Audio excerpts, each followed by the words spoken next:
and welcome to Carolina News. I'm Nichelle Torres. Both victims were found in this unit behind me and were identified as 21-year-old Brandon Early and 20-year-old Diamani Green. Brandon's roommate returned home on Tuesday evening and struggled to get inside the door. When he looked through the window, he discovered both victims shot dead. I spoke with Chella Pasante, a bartender who has worked at Lucky 13 well over a year. She says during that time she has seen some fights here and there, but no more than you would see in other parts of the Vista or downtown. Her and other employees do feel that this was the Vista's way of pushing an urban business out of its community. However, I did talk to Sarah Lewis, the executive director of the Vista Guild, and she says that is not the case. Mr. Wood says that his yard is filled with dozens of people, adults and children, on Halloween night.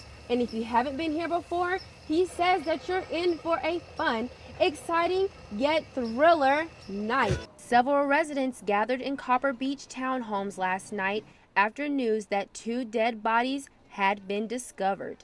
Copper Beach is a housing community popular among USC students, and they were shocked to learn what had happened so close to home.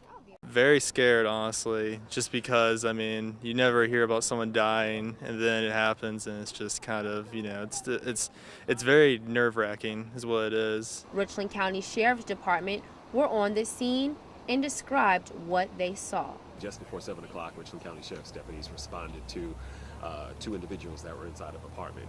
Upon arrival, we realized that we had 2 deceased victims, both shot in the upper body. Right now, we're trying to determine exactly what happened and what led up to this incident. Lieutenant Curtis Wilson says the bodies had been there for several days. Crime scene officials used the front door and downstairs window as entry into the apartment. Both victims were found in this unit behind me and were identified as 21-year-old Brandon Early and 20-year-old Diamani Green.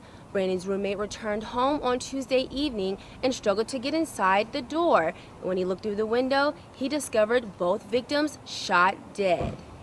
Police say Green was a sophomore at USC and say Early shot Green, then shot himself. Friends of Green mourned at the scene once they learned what had happened. Robert Bell, a Copper Beach resident of 3 years, says he found out about the incident via social media, but would have preferred Copper Beach to tell him first. I would rather them tell me now when it's happening than the next morning get a random newsletter that says, oh yeah, by the way, someone got shot. And that's exactly what they did. Copper Beach placed this letter on residents' door, making them aware of the 2 bodies that had been found and that they are in full cooperation with the Richland County Sheriff's Department and saying safety is our top priority. Richland County continues to investigate a motive for why Early would have committed this crime as the people in Copper Beach come to grips with what happened. Nichelle Torres, Carolina News. It's called Spike Ball, and that's what kept this group of students busy as they camped out anticipating a moment on the big screen. College game day was in town and students were eager to be a part of it. Definitely a lot of excitement. I know we're all pretty pumped about the game tomorrow and sleeping out here overnight on the horseshoe. Definitely excited for some performances tomorrow and being on TV hopefully. I watch College Game Day every Saturday morning. I love it. I love Kirk Herbstreit. I love Samantha Ponder. Fans would continue to pass the time by, whether it was bouncing a ball, playing a game of cornhole, or strumming the keys to their guitar.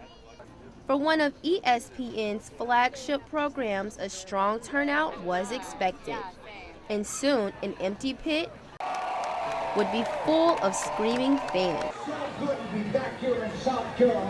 It's been 2 years since College Game Day's last stop in Columbia, and many were excited for the program's return.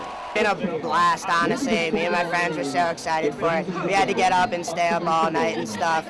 Like, we pulled an all-nighter. The college football world had all eyes on the historic horseshoe. And when it's time for Lee Corso to make his pick, he picked no other than the South Carolina Gamecocks. USC, USC. That certainly left fans in high hopes. Hopes that were unfortunately damaged by the team as they lost by 1 point. Nichelle Torres, Carolina News. 3829 Lynbrook Drive is a very popular house on Halloween night. Resident Tim Wood goes all out when setting the Halloween tone for his home. There's a good bit of work that goes into it the first couple of weeks of October. I like to have everything set up at least a week and a half to 2 weeks before the Halloween actually starts. That gives the neighbors and the folks coming through the neighborhood an opportunity to actually see the lights. From lights to jack-o'-lanterns and popular tunes, Mr. Wood's home has set a tradition for his neighbors. So the neighborhood loves trick-or-treaters, and then this is, come here first and come here last. He says that the only time-consuming part is setting the music. It's almost like being in a nightclub outside. Does that make sense? And once that's done, the Halloween magic begins. Mr. Wood says that his yard is filled with dozens of people, adults and children, on Halloween night. And if you haven't been here before, he says that you're in for a fun, exciting, yet thriller night.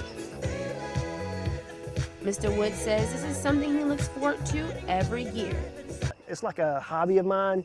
And every year there is more to look forward to. It's just gotten bigger and bigger, and he's had the dry ice. Mr. Wood's hard work makes for a wonderful night for all trick-or-treaters. Nichelle Torres, Carolina News.